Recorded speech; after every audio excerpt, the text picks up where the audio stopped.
tua busca, a tua procura constante de aperfeiçoar, de melhorar numa série de aspectos que as pessoas muitas vezes descuidam. E não... É isso, nós queremos agarrar projetos mais exigentes, que sejam mais desafiadores. Se há potencial, há. Então, os recursos minerais significam isso mesmo, significam a qualidade de vida.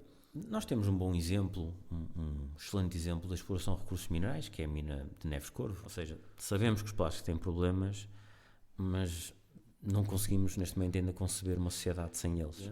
Então poderemos interceptar aqui um recurso geotermal que nos permita, numa situação ideal, ter uma central geotérmica. Eu diria que temos que estudar.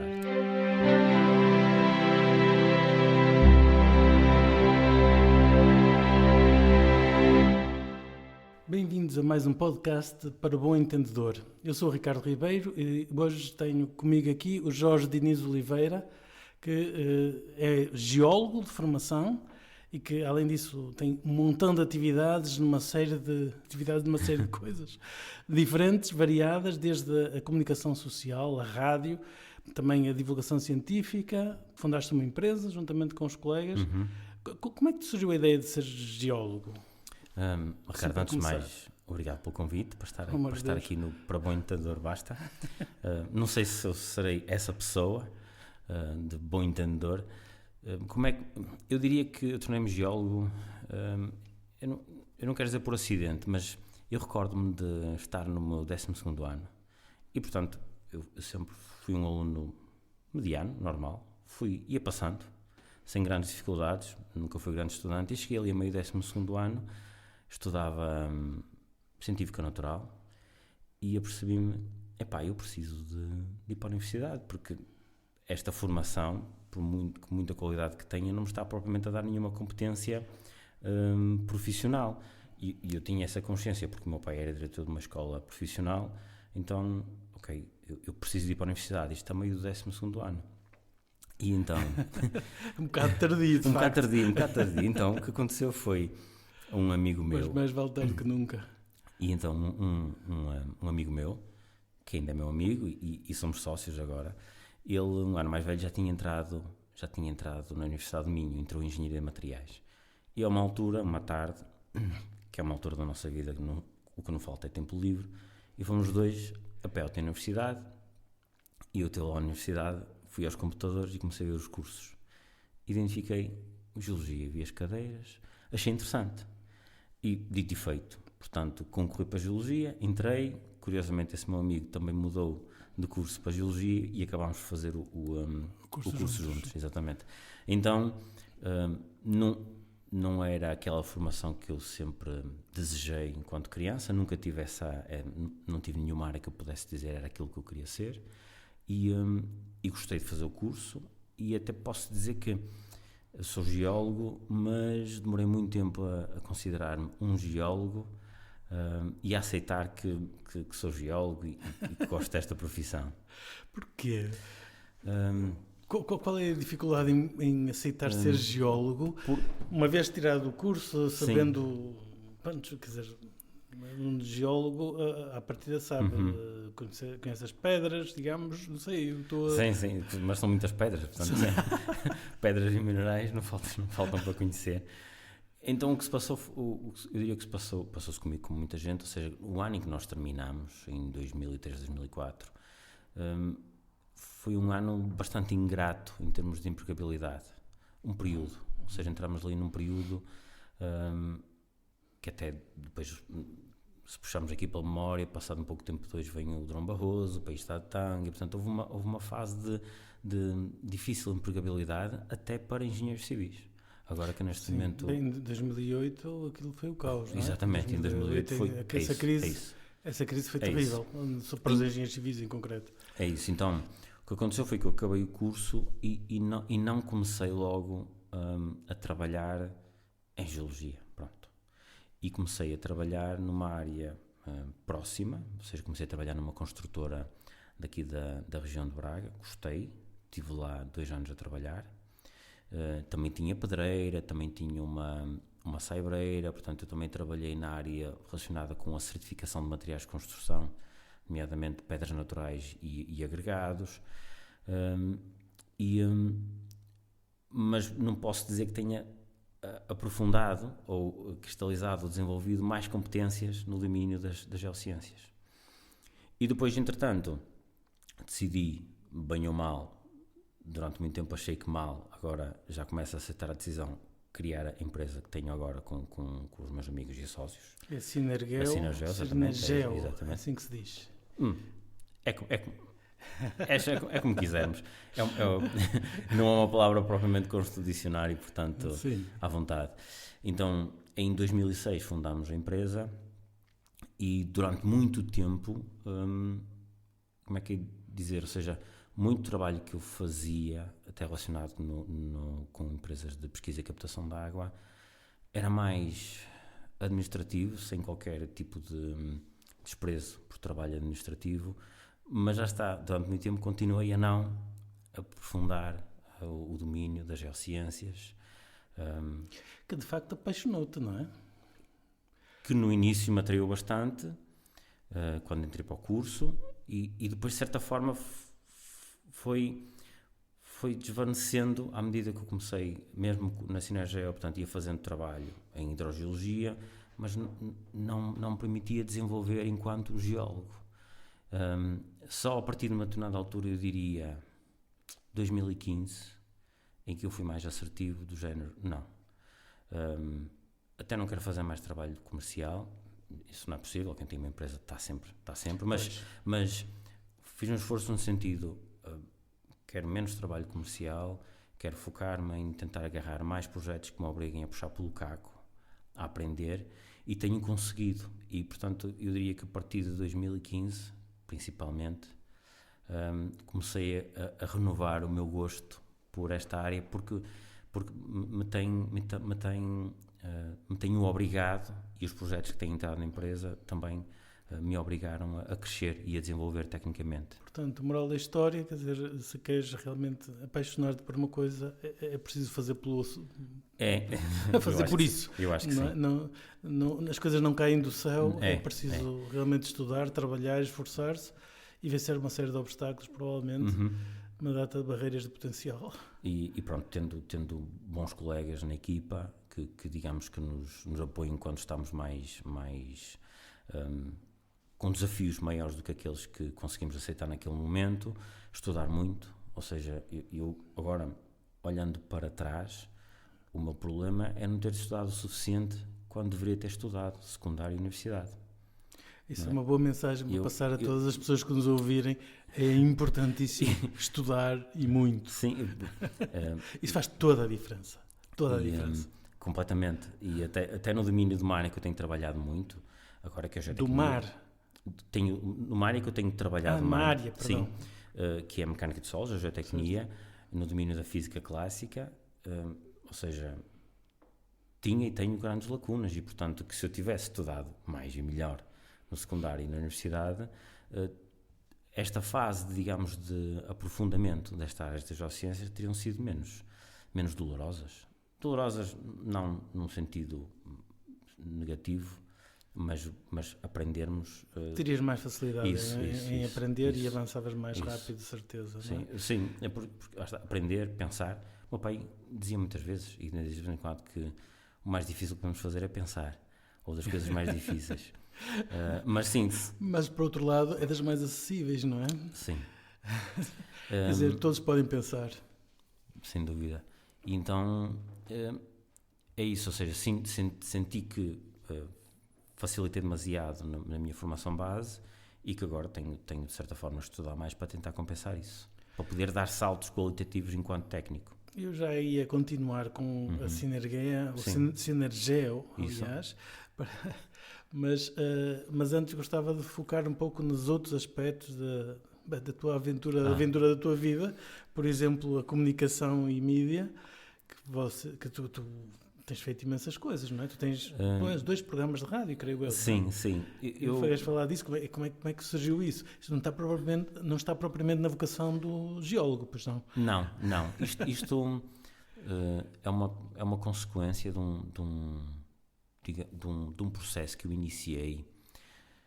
Eu já não sei se foi 2011, 2012, por aí, em que eu senti a necessidade de melhorar a forma como comunico. Senti necessidade, porque na altura preciso me sentir mais confortável a falar em público, preciso comunicar melhor, de forma mais clara, não só oralmente, mas também na escrita. E a primeira coisa que eu fiz foi, entrei para um clube, que ainda hoje existe, que hoje faço parte, que são os Toastmasters. Toastmasters, sim. Que é uma organização que existe à escala global. Estive numa ou duas sessões disso. Eu continuo a ser membro, desempenhei já várias funções, e é uma organização que, à semelhança de outros, esta para mim é especial, permite-nos desenvolver estas competências de comunicação, mas na realidade estamos a trabalhar competências de liderança. Então, na realidade, da comunicação oral com apresentações, depois começar-me a expor mais regularmente com comunicação escrita, com alguns artigos na revista Minha, no Correio do Minho, no jornal Vilaverdense, no próprio blog pessoal, blog da empresa. A determinada altura, por que não a rádio? Por que não trabalhar esta competência de comunicação e por que não no domínio da ciência, da comunicação de ciência? Eu acho interessante naquilo que tu estás a dizer, quer dizer, a tua busca, a tua procura constante de aperfeiçoar, de melhorar numa série de aspectos que as pessoas muitas vezes descuidam e não querem saber, basicamente, quer dizer, por muitas razões, claro, não é? Por falta de disponibilidade, porque não vem interesse, por muitas razões. Mas isso acho muito importante, enfim, mesmo para passar a mensagem, quer dizer, é preciso continuar a evoluir. Concordo. Mas eu diria que aqui também tive a sorte de conhecer pessoas fantásticas por este caminho, por este processo. O programa de comunicação de ciência que eu tenho com a Catarina Loureiro, a Catarina, eu já não tenho ideia se nos cruzámos no liceu, mas cruzámos na universidade, ou seja, ela é um pouco mais nova do que eu, fez o curso de Geologia também, cruzámos lá, mas depois a determinada altura começámos a trabalhar no mesmo edifício, os dois entramos ao mesmo tempo para os Toastmasters e começámos, digamos, a aprofundar a nossa amizade, e a determinada altura, quando eu lanço o desafio à Catarina fazermos isto em conjunto, porque eu admito que sozinho se calhar não teria avançado. Então, é preciso uma certa coragem sempre para avançar nestes projetos. Claro, mas Catarina, vamos? Ela diz sim, de certa forma fico mais confortável, porque não estou... Claro. Portanto, um apoia o outro. E avançámos comunicação de ciência. Simultaneamente, também conhecia a Ana Rita nos Toastmasters. Ela a área da tradução, é a área de, digamos, neste momento tem alterado a sua área profissional, mas essa área de profissional dela, portanto as línguas, ela de línguas estrangeiras aplicadas, e também Ana Rita, vamos fazer um programa sobre a língua portuguesa. Isso é que é curioso. Tu escolhes 2 programas, um sobre comunicar ciência e ciência, quer dizer, geologia, pode-se dizer que é uma ciência, mas há muitas ciências da qual tu não estarás tão familiarizado, como eu também não estou, obviamente. E as letras, pois ainda menos, diria eu. As letras, tu atiraste-te, sim, quer dizer, eu se estivesse no teu lugar, se calhar começava por um programa de rádio sobre geologia, não é? Mas a vantagem, eu dou-me ao poder ter estes 2, porque na realidade a responsabilidade de dar a língua portuguesa, a responsabilidade técnica, é da Ana Rita. Eu estou numa posição de conforto. Mas porque tens que falar. Tenho. E podes dizer as neiras de português. Posso dizer as neiras, porque na realidade estou à conversa com alguém que sabe do que está a falar, e eu posso ser aquele interlocutor que está a fazer perguntas, e realmente estou. Porque eu neste momento, o dar a língua portuguesa é para mim uma oportunidade de aprendizagem. Esse é o nome do programa, desculpa. Dar a língua portuguesa, o nome do programa, sim, que é na rádio Antena Minha. Certo. E é depois lançado em podcast. Certo. Sim. Então, o programa permite-me aprender com a Ana Rita, permite-me conhecer alguns autores aqui da região, e neste momento permite-me utilizo também como uma forma de estar com uma amiga minha que, se não tiver o programa neste momento, vou estar com ela menos vezes. Então o programa tem uma forma de eu poder estar algum tempo de qualidade com essa minha amiga. Mas agora, esses autores locais, sim, são recentes, atuais, ou são antigos? Sim. Recentemente tivemos o José Miguel Braga, que é um autor aqui de Braga, também já foi do Centro Universitário. já tivemos José Moreira, também autor de Braga, e eu pessoalmente já tenho pelo menos mais um livro de um autor de Braga para ler, para o convidar. Então, de certa forma, também me obrigo a ler autores aqui de Braga para depois poder entrevistá-los de forma minimamente adequada. Certo. E neste momento o Comunicar Ciência, obviamente estamos sempre a evoluir, e neste caso continuo a evoluir em termos de comunicação, mas é também uma oportunidade para conhecer imensas pessoas talentosas, investigadores de diversas áreas, que eu passo a conhecer, que eu não conhecia e passo a conhecer, e isso para mim é um privilégio. É um caminho para fazer amizades. Pode ser. Pessoalmente, a coisa que eu mais gosto de fazer é cultivar amizades, portanto, acho ótimo. Por isso, vou dar um exemplo. Eu, através dos programas, entretanto, eu e a Catarina começámos a organizar encontros de comunicação de ciência. Já organizámos 3 com o INL, que é o Ciência para Todos, e vamos agora organizar o segundo com o Laenas Guimarães no Centro Cultural Vila Flor, que é Mais Ciência, Melhor Cidadania. E encontrar oradores é relativamente simples. Por causa destes contactos, nós já estabelecemos com o programa de rádio. Certo. Então, cria-se uma ligação, acho que percebem que o que estamos a fazer é meritório e, portanto, quando convidamos, os oradores aceitam. Então tenho aproveitado também esta massa humana que se gera à volta do programa para trazê-los para os encontros de comunicação de ciência. No INL e agora também no Centro Cultural Vila Flor. Certo. E quando é que vai ser o próximo, então? O próximo vai ser no dia 7 de maio. 7 de maio, já. Exatamente. E para a semana vamos fechar o cartaz e começar a... Tem que começar a divulgação, não é? Sim, exatamente. Embora o auditório vai ser um auditório com jovens, com adolescentes, mas é também aberto a toda a gente. Obviamente está sujeito ao limite do espaço, à lotação máxima, mas a ideia é ter uma audiência eclética, onde possamos ouvir durante 15 minutos, com 5 minutos para perguntas, investigadores das mais diversas áreas. Pronto, ou seja, uma comunicação clara, acessível, e é nisso que eu e a Catarina nos temos focado. E são sobretudo professores da Universidade do Minho e investigadores do INL? Ou vocês vão buscar outros sítios?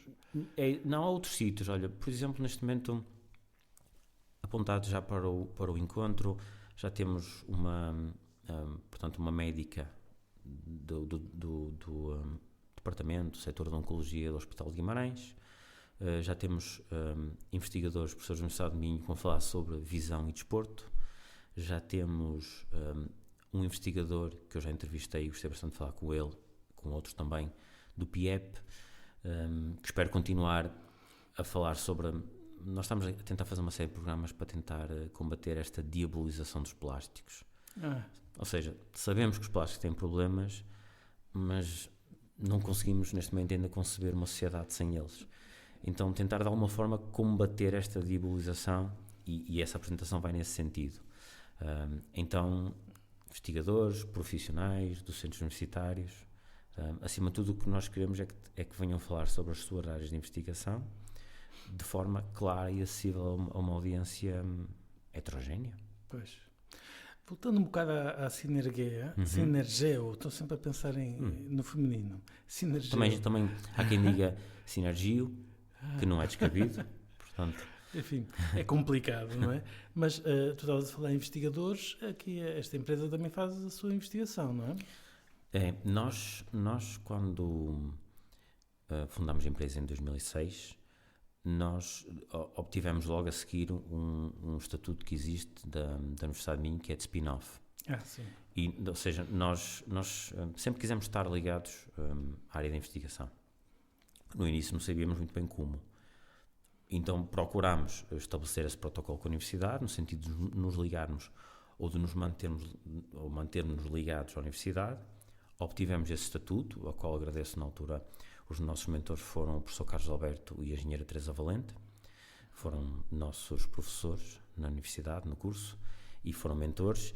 E nós obtivemos esse estatuto para um domínio que é da geofísica aplicada, que sempre foi essa área onde nós gostaríamos de de atuar, ou seja, aplicar diversos métodos geofísicos ao estudo do subsolo. E esse foi, digamos, o início. Depois, na prática, como é que nós materializámos isto? Numa fase inicial, em 2008, ou seja, de 2008 a 2012, 13, tivemos ali 2 projetos de investigação em consórcio com a Universidade do Minho, e eles foram parcialmente financiados pela Comissão Europeia.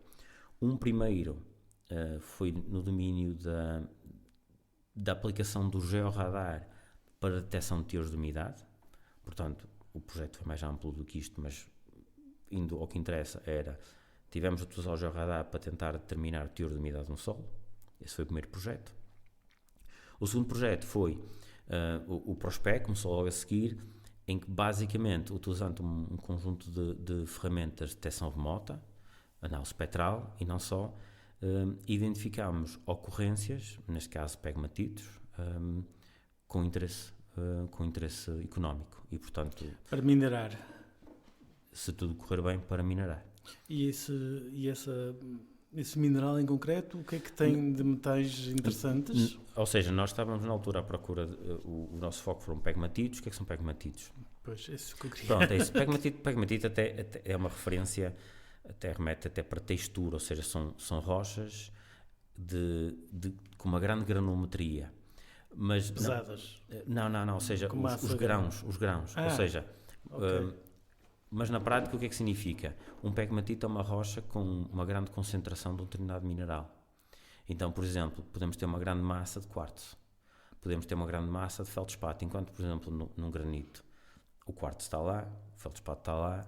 Mas em pedacinhos pequenos. Ora, exatamente, é isso. E nós estávamos à procura desses pegmatitos, que são rochas que se formam, são as fases finais de formação, são os fluidos que ficam para a fase final de cristalização, e por isso é que se concentram, então maiores concentrações, e eles têm esse interesse económico, se não for mais nada, para o setor cerâmico, devido a esta concentração de quartzo, feldspato, mas não é só.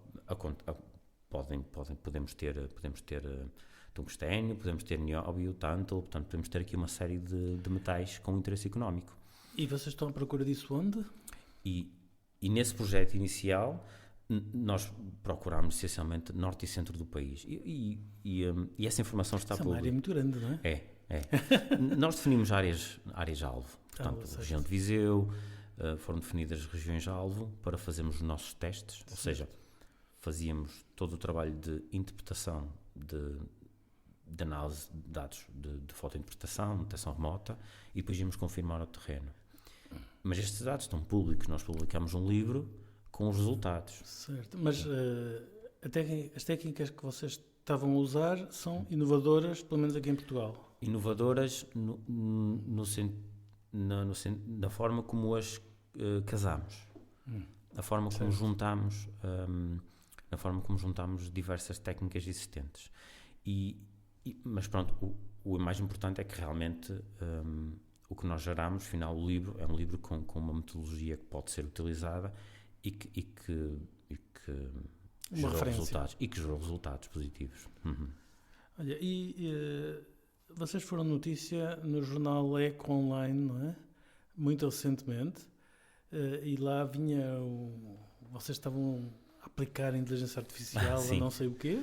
É isto? É esse tipo de análise, de investigação? Eu se calhar posso ter tido mais olhos que barriga. Ou seja, esse é aquilo que nós queremos que seja, talvez, queremos que seja o próximo passo, que é, nestas ferramentas de interpretação, no final tem que haver, eu diria que é como em medicina, ou seja, obviamente nós queremos usar todas as ferramentas ao dispor para tornar os diagnósticos mais rápidos, mas no final queremos sempre que seja um médico a confirmar aquela informação, porque a máquina não tem responsabilidade. Por enquanto. Bom, sim. Vamos ver. Sim, então, o que nós pretendemos desenvolver são ferramentas usando a inteligência artificial para atalhar aqui algum do caminho que seria feito por um operador, um geólogo, um geofísico, o que seja, e que possamos obter informação o mais rapidamente possível, que é o que estamos agora, ainda está em fase de planeamento, o projeto que está numa fase quem lida em projetos TRL3 e a ideia é tentar evoluir o projeto para um TRL7, pronto. Portanto, vocês fariam uma série de amostragens com as vossas técnicas, que são diversas. Vocês têm um leque, segundo eu percebi, enorme de técnicas que vocês usam para fazer este tipo de análises de composição dos solos, não é?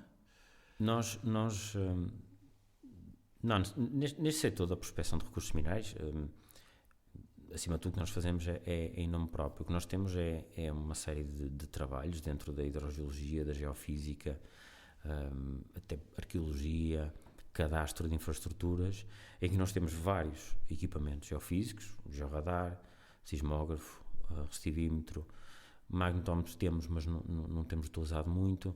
Então, em que nos pedem para obter informação do que está debaixo dos nossos pés, a melhor forma de o dizer, sem que haja um método invasivo. Pois. E, portanto, por exemplo, bastante interessante. Por exemplo, clientes da área civil querem saber onde é que andam condutas para assegurar que não há nenhum dano em fase de obra.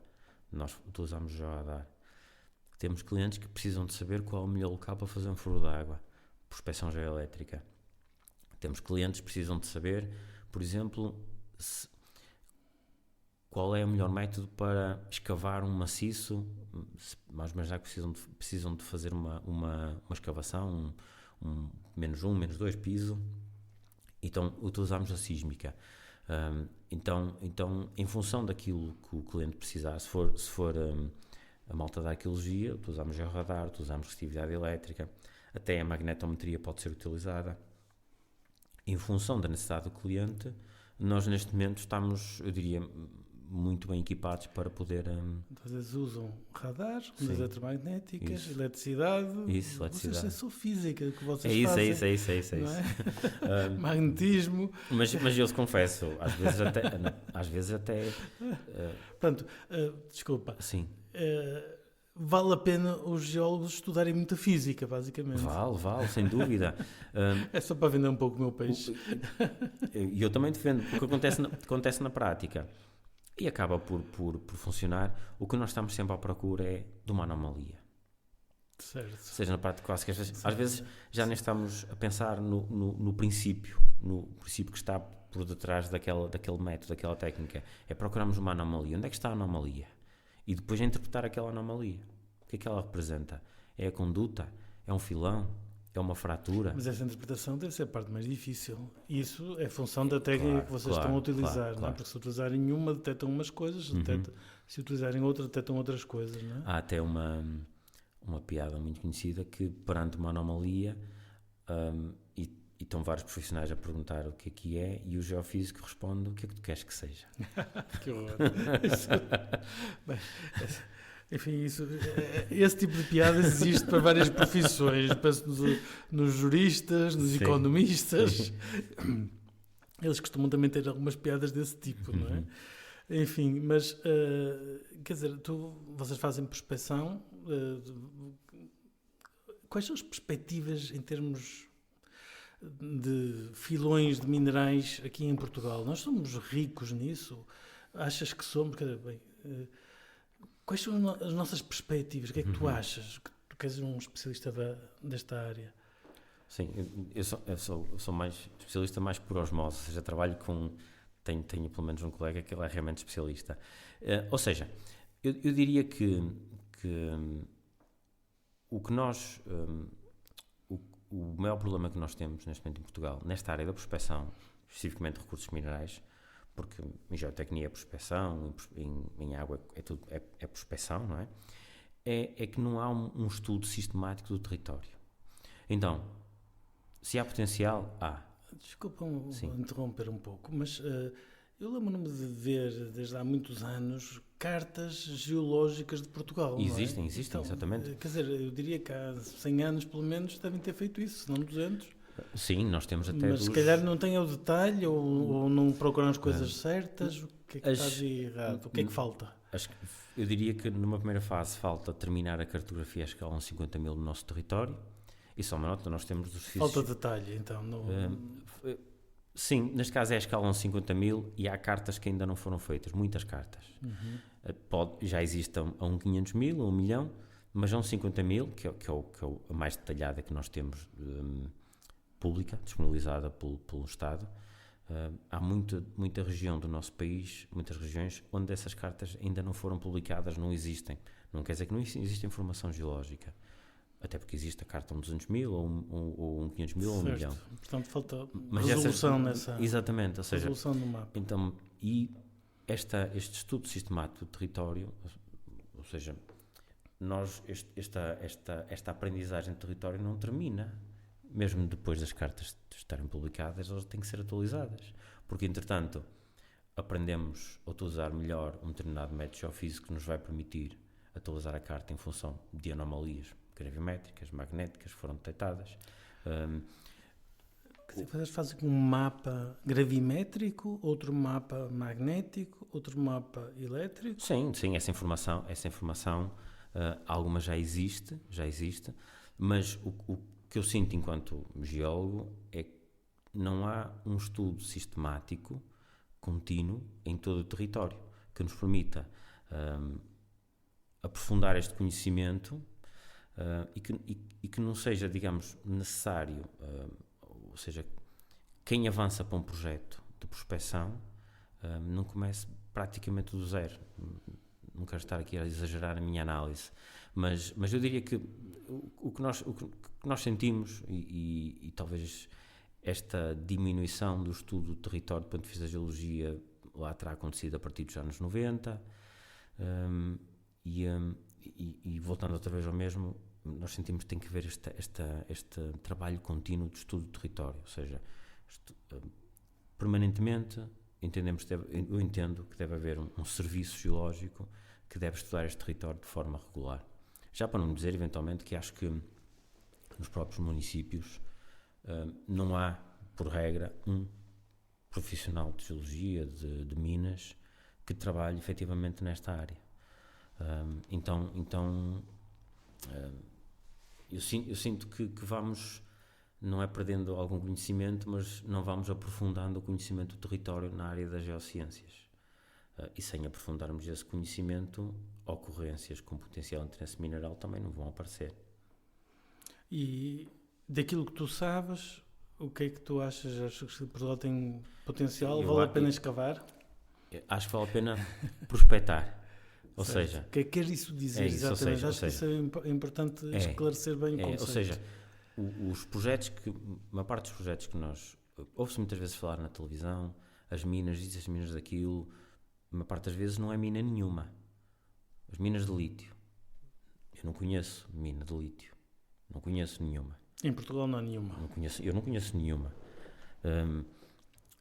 E mesmo quando às vezes nas listas aparecia Portugal como o 8º ou o 9º exportador de lítio do mundo, na verdade o que se exportava era feldspato. Portanto, não sei até que ponto é que podemos considerar que era uma exportação de lítio. Então, uma parte das vezes... Mas exportávamos a pedra, digamos, sim. Tinha lá alguns lítio. E que era para o setor cerâmico. Portanto, pronto, é para o setor cerâmico. Mas, uma parte dos projetos que se fala, as minas, não se está a falar de uma mina. Está-se a falar, se calhar, de um projeto que já está em fase de prospecção, no máximo de pesquisa. O que é que isto quer dizer? Prospecção, nós estamos numa fase preliminar, em que vamos utilizar o máximo de métodos e técnicas ao nosso dispor, sem ser invasivo. Ou seja, eu não vou escavar nada, eu não vou furar nada, eu no máximo, num afloramento, retiro umas amostras, envio para a análise química, numas linhas de água recolho umas amostras, envio para a análise química, mas os métodos e técnicas que se aplicam são técnicas não invasivas. É o trabalho clássico de geólogo de campo, é fotointerpretação, portanto, interpretação de fotografias aéreas, de imagens de satélite, é a aplicação destes diversos métodos geofísicos que já referi, utilizamos aqueles que entendemos mais adequados, e esta é a fase de prospecção. E os projetos, a maior parte dos projetos começam e morrem nesta fase. Pois, porque não encontrou nada, basicamente. Não se revelando nenhuma anomalia que justifique avançar para a fase seguinte, que é de pesquisa, e aí sim, pesquisa, não estamos a falar de mina, pesquisa, que têm o seu impacto. Portanto, são furos que se fazem, claro. Qualquer atividade humana tem impacto. São furos como os furos de água, não é? Uma coisa vertical mais fundo, que sim, recolhe... Sim. Já agora, quão fundo é que aquilo chega? Ora bem, um projeto que eu estive envolvido, acho que tivemos ou seja, estamos a falar de uma fase de pesquisa inicial, 250 metros. Ok. Pronto, normal. E depois de fazer a furação, sela-se o topo do furo para que não haja infiltração de algum tipo de contaminante. Bom, há cuidados que se tem. E mesmo aqueles que avançam para a fase de pesquisa, a maior parte deles não seguem para a fase de exploração experimental ou de avaliação da validade económica no sentido de avançar para uma exploração. Ou seja, da prospecção ou uma exploração, há aqui muitas etapas que de certa forma, quando se está a falar na comunicação social sobre este setor, fala-se logo nas minas. E as minas são o resultado de muito trabalho, e diria trabalho e sorte. Portanto, nós podemos fazer o trabalho todo correto e não ter lá nenhum teor, nenhuma ocorrência que seja relevante, tenha valor económico. E podemos fazer bem o nosso trabalho. Então é essa a distinção: prospecção, pesquisa e exploração. Prospecção, a maior parte dos projetos que estão nessa fase, não há qualquer tipo de intervenção destrutiva. E vocês fazem bastantes trabalhos de prospecção, não é? Não, eu não diria que são muitos. Nós temos agora, vamos assinar um segundo contrato com a Direção-Geral, portanto com o Estado português, em que nós, enquanto promotores, propomos-nos a cumprir um plano de trabalhos de prospecção. Numa determinada área. Numa determinada área, portanto essa informação é pública, saiu em Diário da República, comunicámos no Jornal Nacional, no Jornal Local, fomos lá fazer sessões de esclarecimento, vamos fazer em breve novas sessões de esclarecimento para um segundo projeto. Portanto, é tudo transparente. Agora, quer dizer, a prospecção é conhecimento que vale a pena sempre ter. Mesmo que não se encontre nada, mesmo que não avance. O Estado, de certa constrói forma... o mapa, digamos, exatamente. não é? Essa informação é sempre do Estado. Ou seja, nós temos que partilhar os resultados com o Estado. Porque, na realidade, o recurso não é nosso. Nós já temos uma concessão. Pois. Não é? Mas o recurso é sempre público. Então, os resultados têm que ser entregues ao Estado. E, portanto, eu espero e queremos que essa informação seja utilizada para atualizar a cartografia geológica. Certo. Lá está, voltando a repetir, deve ser sistemática. Deve ser sistemática. Outra questão que a vossa empresa penso que está a desenvolver um bocado, que é estudar pelo menos a geotermia. Sim, assim. Ainda por cima, aqui mesmo ao lado, aqui em Vila Verde, não é? Sim, ou seja, nós não parámos de desenvolver projetos de investigação, mas a certa altura, depois daqueles projetos de investigação, sentimos necessidade de nos focar mais no trabalho, no dia a dia, a parte operacional, geotecnia, geofísica, hidrogeologia, mas mais recentemente voltámos a olhar para a área da investigação e o meu sócio Bruno iniciou um doutoramento dentro deste domínio da geotermia e entretanto já iniciámos também um segundo doutoramento em empresa dentro deste mesmo domínio, porque entendemos, ou melhor, ele entende, há indicadores do potencial geotérmico na região, não só norte, mas também centro do país. Onde eu percebi, quer dizer, nós podemos construir, digamos, uma central geotérmica para produzir eletricidade, para aquecimento de água, etc. E que temos esses recursos aqui assim a poucos quilómetros de Braga. Isso é a situação ideal, diria. Não podemos afirmar isso. Ou seja, o recurso existe. Agora é preciso perceber a viabilidade económica, estudar. Mas eu penso que existem outros locais, nomeadamente aqui na Galiza, em Itália, em França, onde esse tipo de aplicações já estão a ser feitas, não é? Pela Europa fora, esses projetos estão mais avançados. Portanto, valia a pena corrermos um pouco, porque isso pode ser uma fonte de energia inesgotável, de facto. Exatamente, não é? Inesgotável, é isso.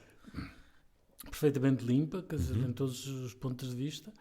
E além disso, segundo eu percebi, é uma fonte de energia que existe ao longo de toda uma falha geológica que vai para aí, desde Vigo até São Pedro. Sim, ou seja, há um controle estrutural. Apanha uma grande parte de Portugal, não é? Sim, de norte e centro. Há um controle estrutural, ou seja, o estudo não está a ser feito, entre aspas, aleatoriamente.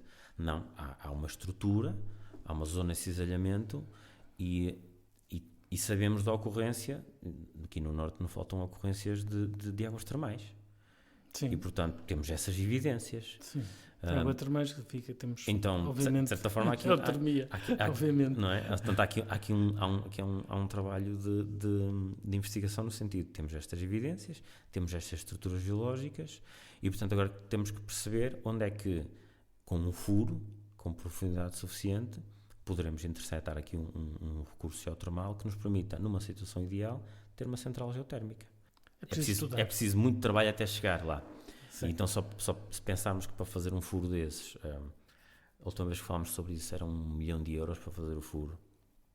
Então, sim, mas para um investimento na central geotérmica, talvez não seja assim nada do outro mundo. Para o furo. Ou seja, mas se não for também uma estratégia nacional, enquanto que outros países puseram-se a caminho mais cedo e já têm esses projetos, se nós não o fizermos, nós o Bruno enquanto investigador e nós enquanto empresa também só conseguimos levar o projeto até determinada fase, não é? Depois temos que, já está fora do nosso controle, já não temos capacidade técnica e financeira para mais. Pois, mas isso, bem, dá-me a impressão que é uma oportunidade que Portugal devia aproveitar, eu concordo. Porque não há qualquer dúvida que isso pode ser uma fonte de energia muito da nossa parte estamos a estudar. Muito interessante. Pronto, e temos 2 bolsas de doutoramento a decorrer, pois, focadas isso é outro aspecto que me agrada bastante. Quer dizer, vocês são uma empresa que procura qualificar altamente os seus funcionários, digamos. Não procura... Sim. Não é... Porque nós também, eu diria que nós percebemos, nós somos uma equipa pequena, não é? Portanto, com este segundo doutoramento somos 8 pessoas. A equipa é pequena, mas o que nós percebemos é que com maior especialização, exatamente, com maior especialização de cada um dos membros da equipa, nós conseguimos agarrar mais e melhores projetos. Acima de tudo, melhores do ponto de vista mais desafiante, com maiores desafios técnicos. Pois. E, portanto, nós fazemos isso, ou seja, que todos os membros estejam a aprofundar o conhecimento, pode ser fazer mestrado, doutoramento. Eu neste momento até estou a fazer uma cadeira da universidade, senti necessidade de reciclar conhecimentos e fui fazer uma cadeira, estou a fazê-la. Então, portanto, isso sim, procuramos isso, aprofundar É que se vocês quiserem estar na crista da onda, têm mesmo que estudar isso, como qualquer outra empresa. O que é interessante é, nós poderíamos pensar que uma empresa de geotecnia, poderíamos pensar que se dedica a fazer furos, digamos, e a estudar, não sei, a consistência dos solos, por exemplo. Consistência, capacidade, exatamente. Para a construção civil, por exemplo. Tem uma técnica e chega e já está e segue e consegue trabalho com isso e vivem com isso, mas vocês não estão satisfeitos com isso, vocês querem ir muito mais longe em muitos aspectos e isso passa para uma formação avançada que vocês têm a preocupação de ter.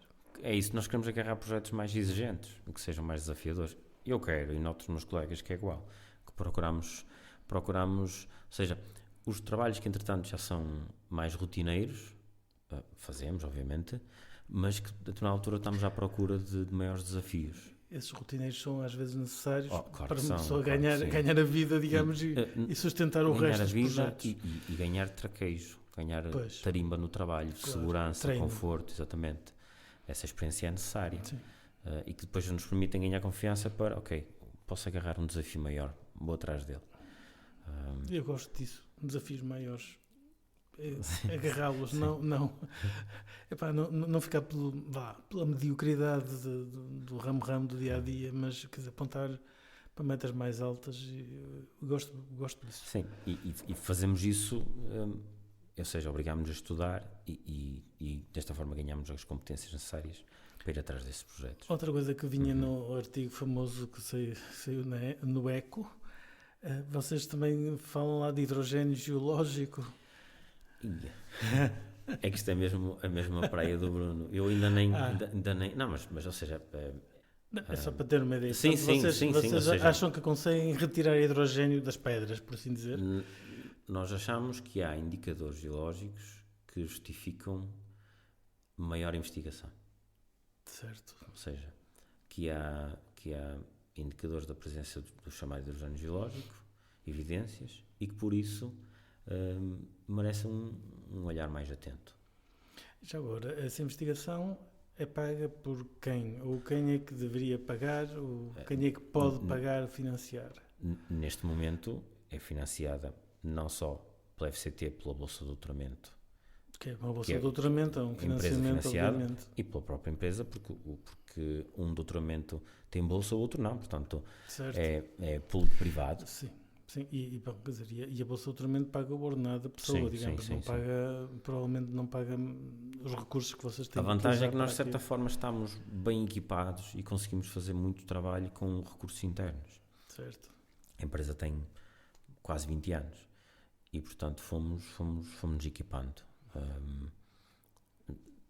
Há empresas mais bem equipadas, maiores, obviamente, mas nós até estamos satisfeitos, portanto estamos dotados de uma série de equipamentos que nos permitem, de certa forma, investir tempo. Ou seja, nesta fase, muito do que é necessário para esta investigação, acima de tudo, é tempo, que é um recurso escasso. E voltando um pouco às minas, à exploração, a vossa prospecção, ao vosso trabalho, não é? Como é que tu vês a importância da responsabilidade ambiental neste campo? Eu diria que numa primeira fase não há atividade económica sem impacto. Pronto, ou seja, não há. E, portanto, querer que o setor mineiro não tenha impacto, portanto, acho que não é honesto, ou seja, não faz sentido querer que uma atividade mineira não tenha impacto quando mais nenhuma atividade, todas as outras atividades têm impacto. Dito isto, um projeto de prospecção, pesquisa, exploração, todas as componentes ambientais, e sendo que a última é o encerramento da mina, têm que ser contempladas desde uma fase inicial. Encerramento, podemos discutir se realmente uma mina se encerra, se não entra apenas em manutenção, porque poderá haver um novo ciclo económico em que determinado metal que não era utilizado passa a ser utilizado, entretanto aumenta a valorização e a mina volta a ser explorada, ou seja, encerramento da mina ou manutenção. Bom, mas todos os aspectos ambientais devem ser contemplados desde a fase inicial. Numa fase de prospecção quase não há impactos, na fase de pesquisa já temos furação, já existem, e esses impactos devem ser considerados. Há pouco falei, faz-se a furação, recolhe-se os carotos ou então os cutting, que é o pó da furação. No final é preciso assegurar que não fica o buraco aberto, para que não haja entrada de algum tipo de contaminante que possa eventualmente contaminar a água subterrânea. São aspectos muito práticos e simples que se podem ter numa campanha de prospecção, pesquisa neste caso. Então, consciente de que um setor mineiro tem impactos ambientais, de que houve muitas asneiras feitas no passado, inclusive aqui em Portugal, ou seja, nós tivemos a fase digamos, do Wolframio, portanto, ali pós-Segunda Guerra Mundial, as minas foram abandonadas, mesmo houve uma segunda fase de mineira que terminou nos anos 80, também foram abandonados, foram deixados ao abandono, sem qualquer tipo de preocupação ambiental. Cometeram-se muitos erros no passado. Não quer dizer que aqui na Europa, estou a falar aqui na Europa, que esses erros vão ser cometidos novamente. E, portanto, devemos ter uma regulamentação exigente, mas que, de certa forma, não faça as empresas não explorar aqui na Europa para explorar noutro país onde já não tem que cumprir qualquer critério ambiental.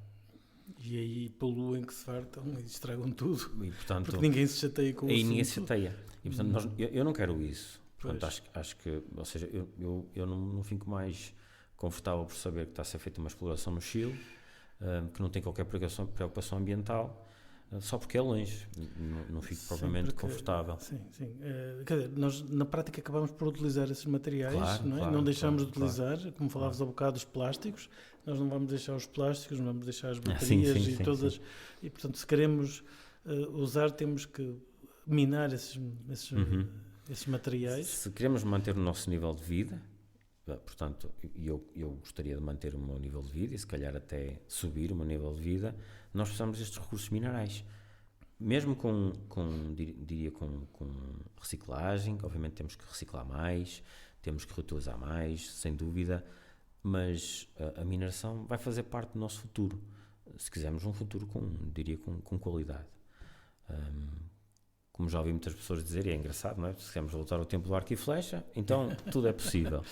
Tudo é possível, mas se queremos saúde... Em geral querem que os outros voltem ao arco e flecha, mas não eles. Eu percebo que aquele modo de vida que é idealizado, cada um com a sua horta, cada um com a sua quintinha, produzir a sua comida, soa bem, mas na realidade o que isso significa é fome. Portanto, todos nós, se voltarmos para esse período, vamos passar fome.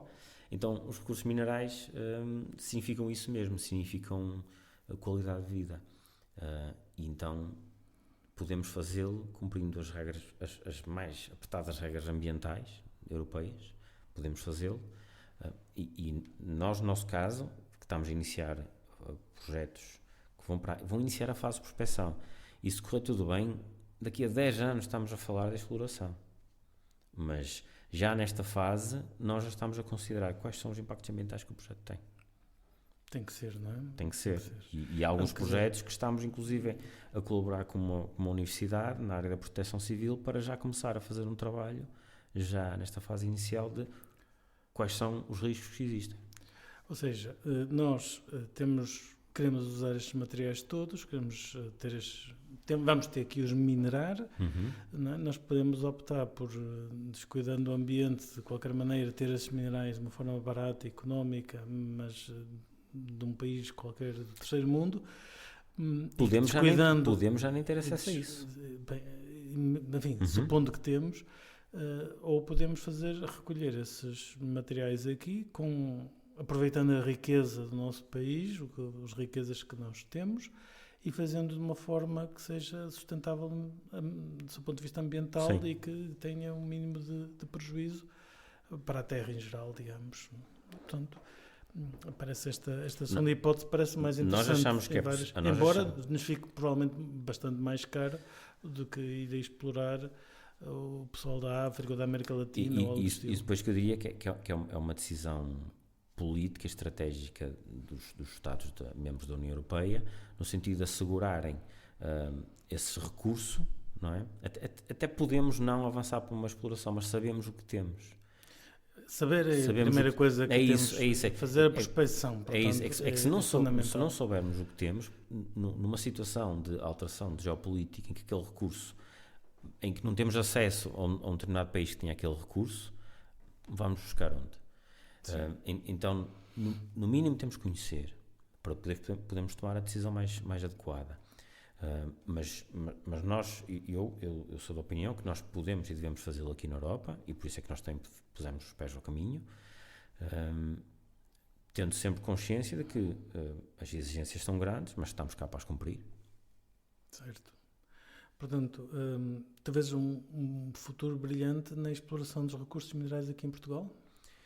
Eu vejo, aliás, nós temos um bom exemplo, um excelente exemplo da exploração de recursos minerais, que é a mina de Neves Corvo. Ou seja, no Alentejo. Exatamente, é uma mina de referência à escala europeia, é uma textbook, ou seja, está descrita em livros. O salário, ou seja, é uma das regiões com o salário médio mais alto em Portugal. Nós não vemos manifestações de ninguém lá, Neves Corvo, à frente da mina, a pedir para fechar a mina. Isso é impensável. Principal empregador, um grande exportador nacional, bons salários, bom emprego. Então, temos um bom exemplo. Ou seja, eu gostaria de poder contribuir para que outros projetos, 2 semelhantes, próximos, mais pequenos, pudessem surgir noutras regiões do país. Ou seja, se podemos ter um futuro promissor, eu acho que já temos uma realidade interessante e positiva, que é a mina de Neves Corvo. Acho que podemos e devemos trabalhar para tentar criar aqui novas realidades. Essa é a segunda mina maior de cobre da Europa, não é? Não sei se é a segunda ou terceira, mas sim, é das maiores. É das maiores minas de cobre da Europa. Tu achas que nós temos em algum outro sítio em Portugal uma mina com essas potencialidades, ou melhor, um jazigo, vá lá, com essas potencialidades? Eu diria que temos que estudar. Tens esperança, pelo menos. Mas nesta fase de prospecção lidamos mesmo com esperança. Realmente há indicadores, há dados históricos, há indicadores, certo. Mas quando falamos de horizontes de 10 anos, de certa forma temos aqui alguma esperança envolvida no... Obviamente que nós gostamos, é caro isso, ou seja, gostamos desta área. E se não for mais nada, temos a satisfação de ter estado envolvido, fizemos o nosso trabalho bem feito, não deu nada, fizemos o trabalho enquanto geólogos, mas há esperança envolvida, sem dúvida, não é? Nós temos esperança que aquilo que indicadores, bons indicadores que existem, históricos e geológicos estruturais, possam revelar uma anomalia de interesse que nos permitam, numa primeira fase, avançar para a pesquisa. Uma anomalia de interesse. Espiada a expressão. É isso. Não, estamos a procurar o que é diferente. É sempre isso. O que é diferente ali? Pois, vamos ver, quer dizer, só posso desejar que vocês consigam fazer um trabalho extenso e intenso, extenso para que cubra uma área bastante grande do país, e intenso que seja é um detalhe, não é? Com detalhe para determinar de facto quais são os recursos geológicos que Portugal tem, que é uma coisa que vale muito a pena explorar, acho eu, não é? Prospectar. Sim, ok. Prospectar em primeiro lugar. É isso. Ok, olha, Jorge, eu acho que ficamos por aqui para hoje, não é? Obrigado. Obrigadíssimo por teres vindo. Não, obrigado pelo convite. Até à próxima.